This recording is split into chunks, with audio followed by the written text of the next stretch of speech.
programs, particularly AA and NA, about the 12 steps, a little bit about sponsorship, but just give you basically an overview, a little bit of history of the 12 steps, and what they're used for, just for people on the outside that are struggling with addiction. 12-step program, AA started actually in the 30s, started in 1935. It was started by Bill Wilson and Dr. Robert Holbrook Smith, who are known affectionately as Bill W. and Dr. Bob, in accordance to the anonymity that AA gives you. So anyways, they started out in 1935. Back then what had happened was Bill W. could not stay sober to save his life, even losing his marriage, different jobs. Finally, what happened, he was hospitalized. And then when he left the hospital, he went out on to a conference. And in the job he had, he was into sales back then in the 30s. And so he goes to this conference, and once the conference is over at 5 o'clock in the evening, usually there's, cocktail parties and different things that salespeople do in the world. So what he did is he went down on the payphone and called up a church, called a couple of churches, and so stayed on the phone with one of these pastors for a couple hours. Then what he started doing is he started running into people that had a drinking problem. He would take them into his house, actually, against his wife's wishes, really, but he was maintaining his sobriety through this. And so what they found out was that him and Dr. Bob, when they met and talked, they found the quality of one addict helping another, to be able to talk to them, be able to give them support, to be able to talk about these things. And as things went along, he learned that he wasn't just actually doing this for that person, but he was also doing it to strengthen his own recovery. So anyways, they started out in 1935. It caught on pretty well. The steps were originally written through the Oxford group, and they had really strong biblical connections. Even though AA is not a religious program, more of a spiritual program. So it took off in 1935. Shortly after, 1953, Narcotics Anonymous, NA, started with a group of 6 men. They had 6 men, and they voted a chairperson. His name was Jimmy Kinnan, who's known affectionately as Jimmy K now back then in the NA circles. They had ups and downs and stuff NA did for whatever reasons for a while. And it wasn't until 1972 that NA really took off, became worldwide, Brazil, Japan, different places. Now they are on 170 countries and written language, 90 languages it's written in, the big book is. So anyways, they started out then. And so now in the 12-step world, because of the steps and the 12 steps is almost a prescription for right living, in a way of living your life, in a full, a good way. When we were wrong, we promptly admitted it. If you said something or you feel like you wronged somebody, you turn back around later on that week and you try to clean it up and say, I'm sorry, make amends for it. And so I think that's why the 12-step programs have been so successful. Since they started, and because of their success, they've crossed over now. We have Overeaters Anonymous, Gamblers Anonymous, Sex Addiction Anonymous. We have all these anonymous groups basically sharing a couple traits. The 12 steps, they might be a little bit different, but they're pretty much the same, as well as fellowshipping and, working through different various addictions. So anyways, I'm going to go over the 12 steps briefly with you right now, just to touch on them. Step 1 was we admitted we were powerless over drugs and alcohol and that our lives had become unmanageable. It's just basically getting to a place to where you admit that you do have a problem, admitting it, in addiction and in treatment centers and stuff. One of the very first things that you got to break through with a client is their denial. We hold on to this denial just to hold it. Once we get through the denial and you're able to say that my life is unmanageable, then you're at a place where you could start. Step 2 is we came to believe that a power greater than ourselves could restore us to sanity. So basically what that is that it lets us know that it's not, it's not me. I tried it my way and my way didn't work. So let me reach out and think of something other than myself. Then that. Step 3 was we made a decision to turn our lives in the care of God over to turn our lives over to the care of God as we understood Him. You'll notice that through 12 steps in different programs, when they mention God, it says followed by as we understood Him. So it's kind of what our viewpoint is. I know that they've had acronyms as far as God goes in 12 steps of AA or NA. Use words like group of drunks or good orderly direction. Basically what it is we want to look at something that is beyond us, other than us. So spiritual step. Step 4 is one of the steps that is really hard for some people to do because it makes you sit down. I remember sitting down and writing out my 4th step. And when I was writing out my 4th step, it was hard for me because I had to really go back, and the way I did it in a chronological order. So what I would do is, I started using when I was 17 years old. And then from using my experience of using in criminal activity, just all the damage I did in my life started pretty much back then. And so I had to write down, stuff that I did, things I didn't feel good about, and make this long, exhaustive list of it. And so after doing that, then you had to share it with God and somebody other than yourself. And that's usually done with a sponsor. I'll touch on sponsorship here in a minute in regards to what a sponsor, what do you look for in a sponsor, what a sponsor really is, and how to work through that. So I'll touch on that in a minute. So step 6 is we were ready to have God remove all of our defects of character. And so basically what this is that it gave us a chance then. It's our old behavior brought us down the road in our addiction. And so we have all this old behavior, all these things, all these old habits, all these ways of thinking that were bad, negative, that made me live the kind of life that I did. And so basically it's trying to get rid of those old behaviors and start to clean up the mess that, I started. Step 7, I call 6 and 7 the spiritual steps because they're similar to step 3 in the fact about them being spiritual. So step 7 is humbly ask God to remove these defects of character from us. So basically, as far as recovery goes and working the steps and, trusting God and getting out of our own way, humility is so important.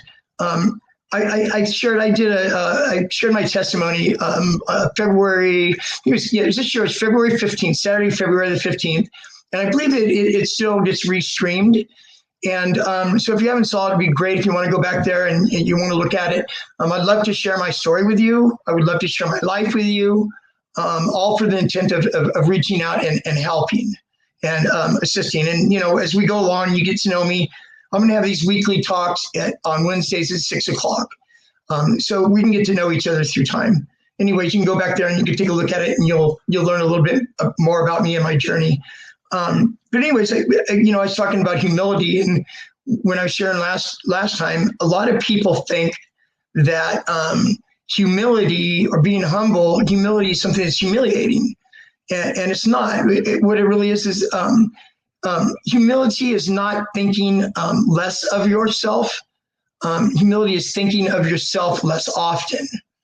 So, it's just, if I was able to give somebody a trait in recovery, first thing I probably would give them would be being able to be humble, being able to be teachable.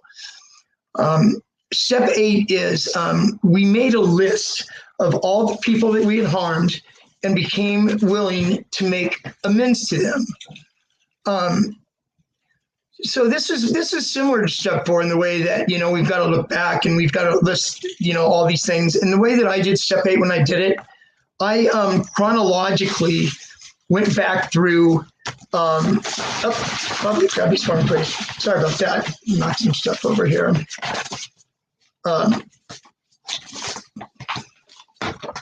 Yeah, start it here. Okay. So anyways, I'm sorry about that. I dropped some stuff around here. Step 9 is taking that list of people. And what I was saying was, as I went on, step 8 was very similar to me to step 4. But the only difference is that the list that we made and the people that we hurt and the harm that we did, in step 9, we actually put, boots on the ground. We put, things in motion to where we were able to go back and make amends to these folks.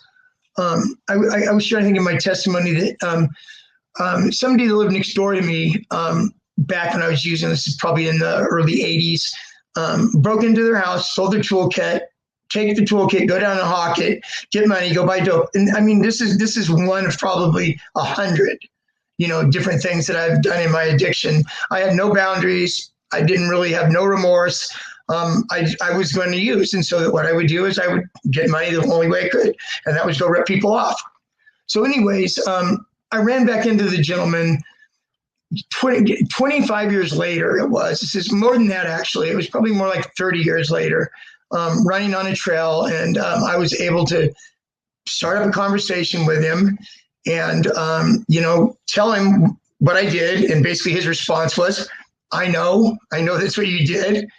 And so being able to do what I could do from there, if it means, going and giving somebody $200, the opportunity wasn't there to actually give him money back for the tools. It was just a short conversation. And I don't really necessarily know that he even really accepted my apology. And sometimes in life, when you're doing a step 9, that's going to happen. That you might not be able to have them forgive you, but you have to remember it's the act of going and sincerely doing that and being sincere in it. And if there's a way of patching it over or working it out, then you do that, And in step 9, it says there's a part of the last part of step 9 is except when doing so could harm you or others. So in other words, you can't force something on somebody or not. There's certain things that you can't do, but the main thing is making that gesture and doing it and walking through it. Okay, and step 10 now is we continue to take a personal inventory in life, and when we were wrong, we promptly admitted it. So it's similar to step 4. It's similar to step 8 in and of itself. So I like to call steps 10, 11, and 12. I would like to call them the maintenance steps because, it's maintenance. It's not like a one and done. It's not like we sit down and we write the 4th step and then we take that 4th step and we share it with our sponsor and we kind of try to patch up our past with that. Where step 10 is a daily, a weekly act. Look back over your week. Did I say something to my dad? Did I say something to my sister? Did I do this or did I do that? And honestly asking yourself these things, and then circle back around and say, patch things up if you can.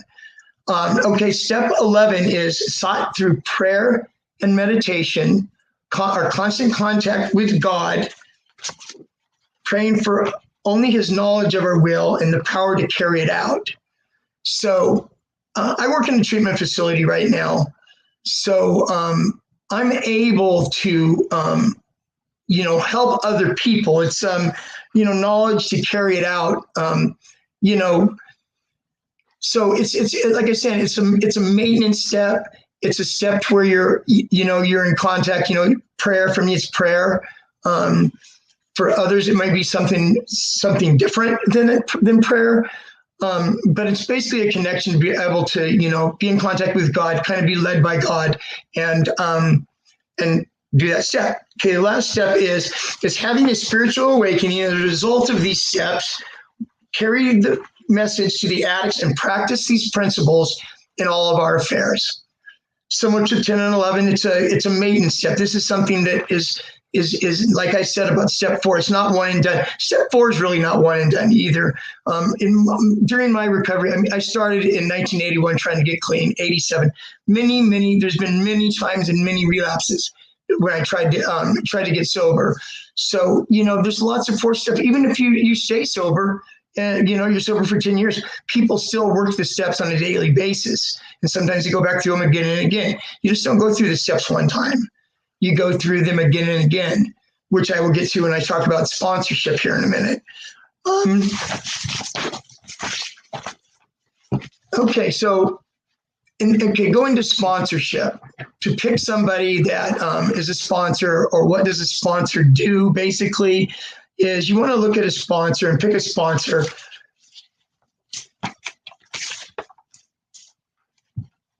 You want to pick you want to pick a sponsor by, listening to his share, watching him in meetings, talk to people. How many people does he know? Stuff like that. Somebody that you're attracted to that could help you. And part of their thing is when you get a sponsor, they actually have sponsorship meetings you can go to. When you start going to 12-step meetings, I would recommend that you go to a sponsorship meeting. And what that is in the beginning of the meeting, people will raise their hands basically and say that they're willing to sponsor. So there might be 8 people, there might be 10 people that are available as a sponsor. So that's a good place to start. Or like I said, you look for somebody that you're attracted to, or something that you heard them share, something the way that they interact after the meeting with other people. There's a host of that. So what a sponsor is doing, basically, a sponsor is making an agreement to you to walk beside you, to help you through frustrations, to help you through, struggles, to help you through wanting to drink or wanting to use.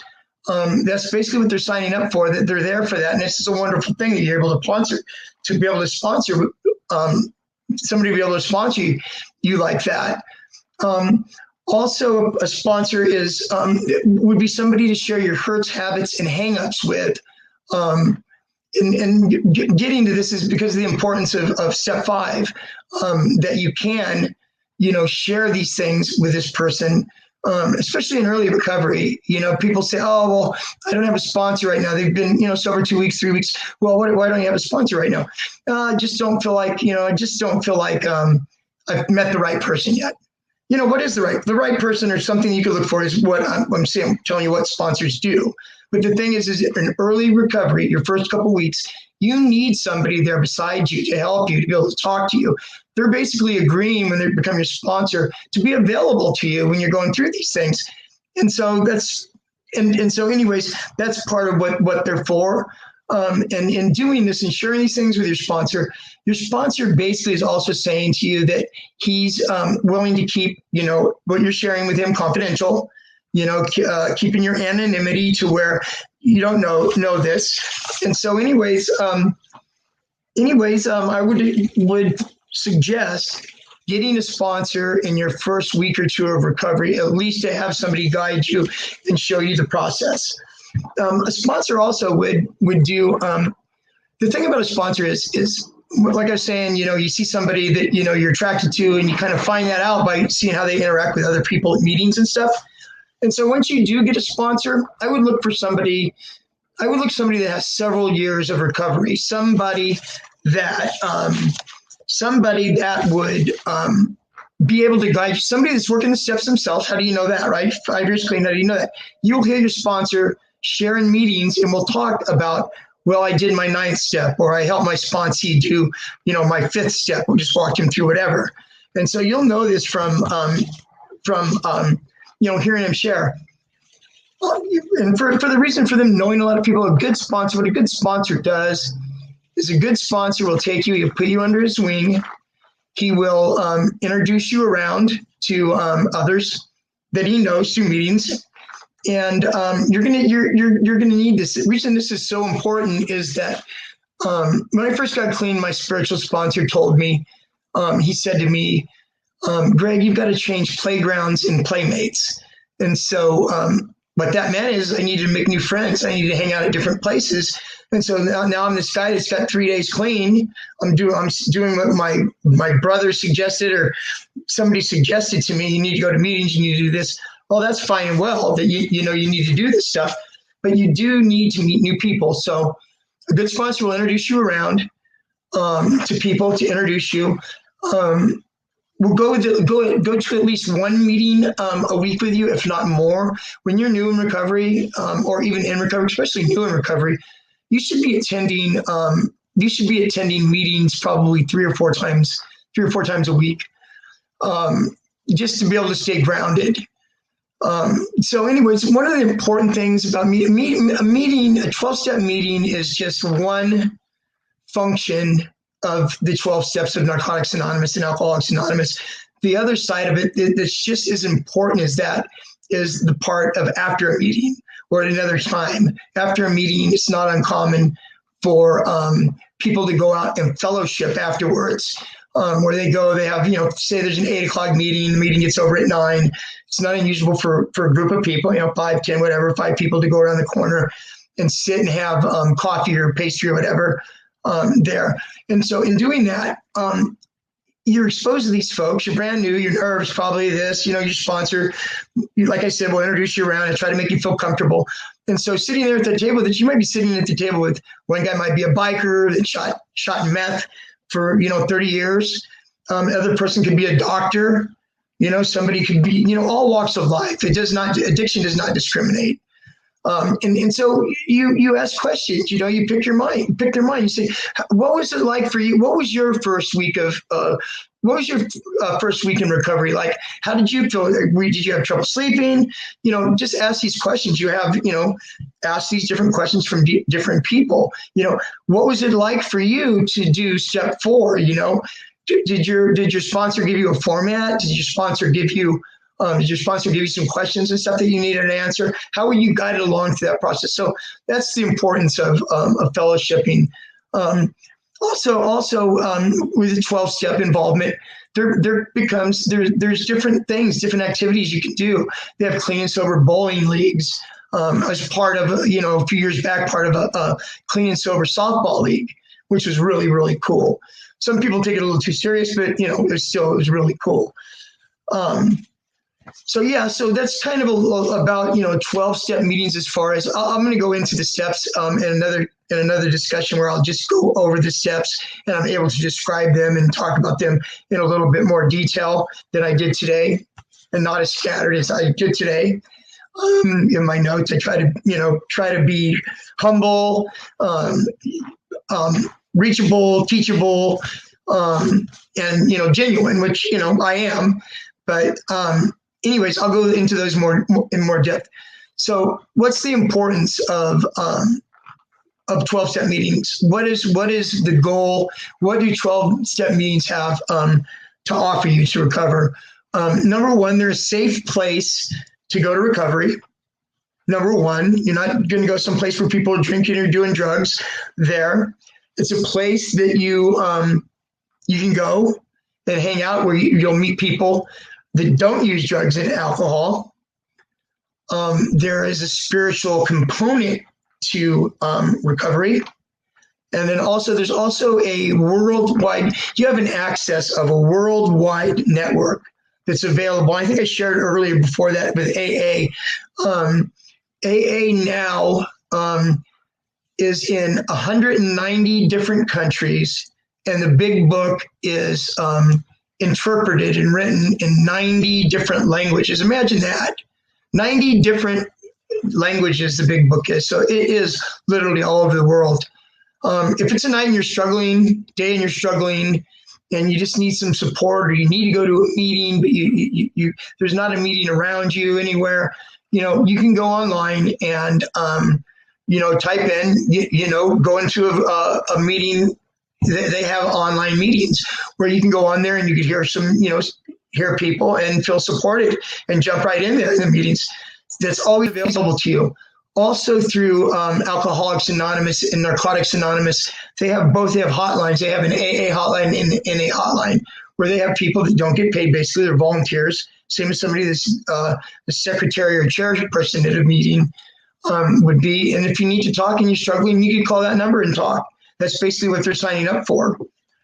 So, and also, I think one of the main things about meetings is that you find a meeting, a big meeting, you'll have exposure to people that have lots of clean time. You're being exposed to a lot of people that have been clean for a lot of years. And like I said, that's when you ask questions. You pick people's brains. What is it like to, what did you feel like your first couple of weeks when you were getting clean? Were you able to sleep? All these questions that we have. I mean, you got to remember that everybody, this is one ad. The thing about 12-step is it's one addict helping another addict. And that's the beauty of it. And it's totally free. It costs absolutely nothing. So yeah, that's really nice. And so anyways, I'll talk more in depth next, about the 12 steps as far as, breaking the steps down and what do they mean? What are they like? If you go online, there's 1,000 different people with 1,000 different views of them. And a lot of it is just, jargon and this and that. You need to sit down with somebody. That's why your sponsor is so important. You need to sit down with your sponsor. Your sponsor will break all this stuff down for you in a way that you can understand. Next week, I'm planning on talking about relapse prevention. So we'll go in a little bit about triggers, coping strategies, different things that you can use to walk you through times that you might think are slippery. So next week, I will see you at 6 o'clock next Wednesday. Thanks.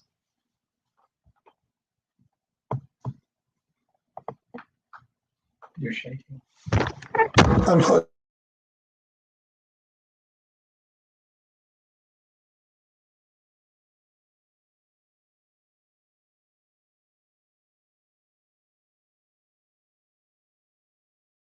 Craig, we have lost you.